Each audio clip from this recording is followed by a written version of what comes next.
So today's lecture is about the movements around the hindfoot, and that means the subtalar joint, the talonavicular joint, and the calcaneocuboid joint. And although traditionally they have been described as working independently, the reality is that they're all linked, and there's a lot of coupling of various movements, and indeed this coupling of movements with the ankle. So the first thing that we need to talk about is to revisit the calcaneopedal unit. And as you might remember from the previous lecture, the calcaneopedal unit consists of the whole of the foot apart from the talus and the tibia and fibula, and that moves underneath the talus. So what we're going to do first is we're just going to quickly sketch out the calcaneopedal unit. Now, alongside that, obviously there's the rest of the foot, but there are some important plantar structures, including plantar ligaments and the spring ligament. Now that we got the bare bones down, we're just going to put a bit of color, and there you can see the triple joints. This forms a little axis drawn here in red, around which the calcaneopedal unit can rotate. And as I said before, it rotates under the talus. What you can see over here is that you can have two motions. One of them is eversion, where the hindfoot goes into valgus and the whole of the foot abducts. And you have inversion, which is the opposite, where the hindfoot swings into varus and the rest of the foot adducts. So, just to visualize that again, if this is a calcaneopedal unit represented by the foot, and my fist represents talus, then you can see that you get inversion, which is rolling of the calcaneopedal unit under the talus, and eversion. Looking at that from behind, you'll see it's the same. As you invert, the heel goes into varus, and as you evert, the heel goes into valgus. So that's a very quick overview of how the axis of the subtalar joint and hindfoot works. But there's more to it than that. And as I said before, some of these movements are coupled with the movement of the ankle joint and indeed the tibia. And that's what we're going to talk about now. So one of the ways in which this can be represented is by what's called a mitred hinge. And a mitred hinge is basically a hinge which is slightly offset so that the two bits which are joined by the hinge are not quite aligned. So over here you see there's a hinge which is at about 45 degrees to two planks, and one of the planks represents the foot and the other the tibia. What you can see is that if you rotate one of the planks, for example the tibia inwards in this case, it's coupled with a movement at the foot, which is also a rotational movement. So here you see an illustrated diagram of mitred hinge in both the sagittal and the axial planes. You'll see that if the tibia rotates internally, it's coupled with the movement of the foot, but that movement of the foot is actually eversion. And when you look at the long axis on the axial view, and you see when the eversion occurs at around that axis, then basically that results in a valgus and forefoot abduction. Putting that all together, you'll see here from this diagram that as you stand with your feet planted, and if you externally rotate your tibia, you get a varus hindfoot. And also the foot looks a bit more cavus. And that's a really good example of coupling, because at this stage the hindfoot internally rotates or inverts. Conversely, if you internally rotate the tibia with your foot planted on the floor, then the hindfoot everts or externally rotates, and that actually causes hindfoot valgus.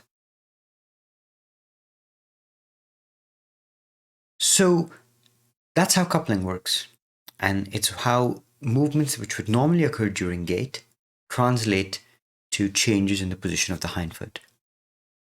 But now the next step is to look a little bit more closely at the talonavicular joint, because the talonavicular joint plays two roles. In one sense, it's a gateway between the hindfoot and the midfoot, but also it's coupled with the movements of the subtalar joint.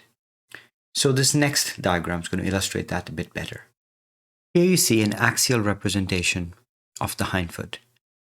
And over here you'll see the tibia and the fibula are in purple, the talus is in brown, and the rest of the foot is in white. Now remember, we're talking about movement at the hindfoot.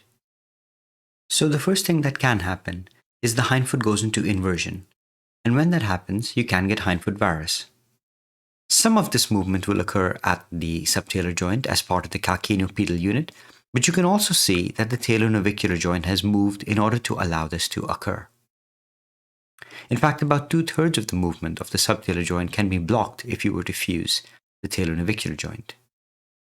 And that's because of the facet structure. Now, what else can happen? Without moving the subtalar joint, you can actually get midfoot adduction. And yes, of course, the subtalar joint does move a little bit, but what you get is more sliding at the talonavicular joint. But what happens if these movements occur in tandem? Well, then you get a much more severe combined movement or deformity, which we often do see.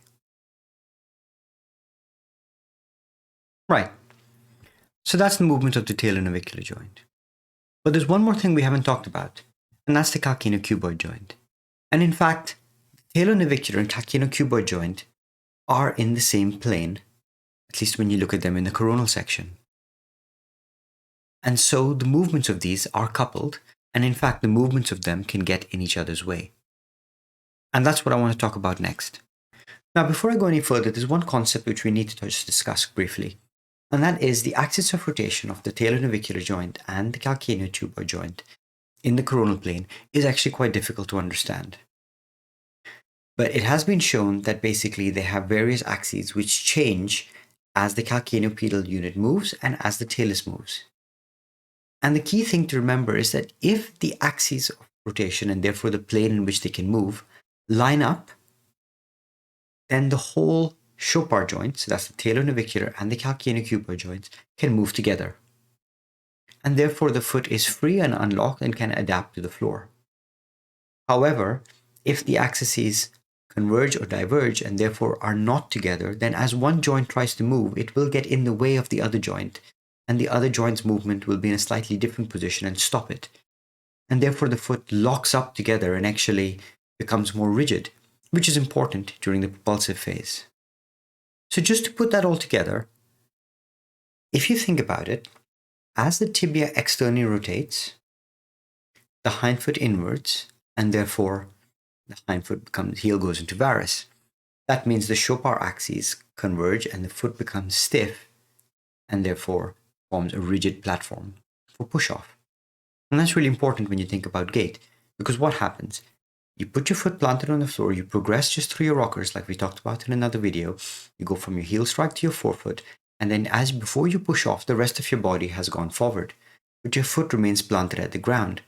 And therefore, as your body passes through, your foot remains planted on the ground and its forward momentum causes it to externally rotate.